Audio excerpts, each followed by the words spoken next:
My name is Ahmed. I'm 28 years old. I studied political science at University of Maryland. Actually, back home, I studied computer science and information technology. But when I came here, my dad became a diplomat. And because of him and politics and everything that happened in Iraq and the world, I wanted to study that. Because I felt that major could make a difference in people's life, and me studying that would understand how government works. So that's one of the main reasons why I chose that. I'm from Iraq. I was born and raised in Baghdad. It was good at the beginning, but then after I started realizing that my homosexuality and that I'm gay, and above that, that made me lose faith in God, kind of. So I didn't believe in God. So those two things were very difficult to grow up with or to share with people, because if you share that, you could be killed. Both of them, you could be killed for both of those reasons. Sure. So that by itself was a weight on my shoulder. And then the war happened, and Saddam was gone. And I supported the war because I thought the regime was awful and Americans should come and liberate us. I was really happy. I even gave flowers to the American soldiers when they walked by my house that year in 2003. I still remember that day very vividly. But then the war took a different path and there was a civil war. So it became like the idea of me the idea that I'm gay and I don't believe in God became so minimal, versus that you could lose your life because of car bombs or a bullet or anything. So that was another weight on my shoulder. And then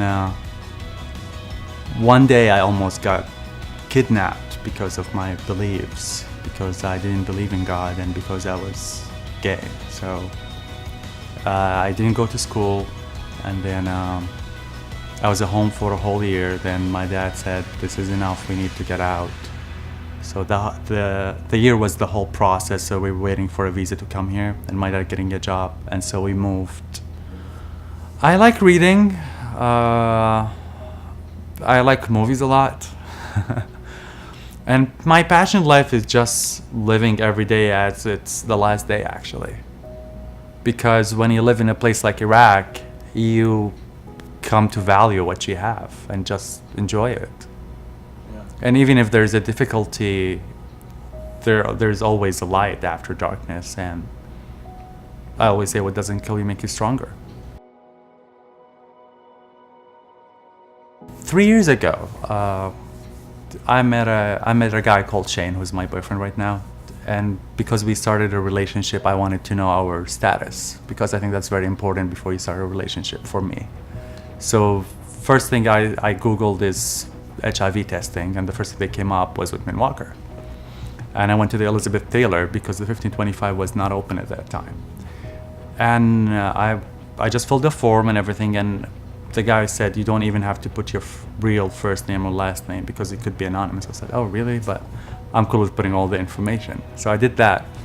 And then I was ready to pay. He said, no, it's for free. I said, oh, this is a non-profit, because I had no idea it's a non-profit. So the whole process was really nice and amazing from the start to the finish, and with giving the results and everything. And since that day, I realized, oh, this is really cool. What is this? So I went back home and I Googled it, and I said, I saw this at the parade before, and it hit me back, the truck and everything, and the free testing. I said, oh, this is the place. So since that day, I said, oh, this would be really cool if I could work here, because it's a place where you could make a change and save lives. Because I think if you know your status earlier, that by itself could save your life. And it could move, and having a friendly place like that, it removes the stigma from being gay, that you could go and test without being judged of what you do.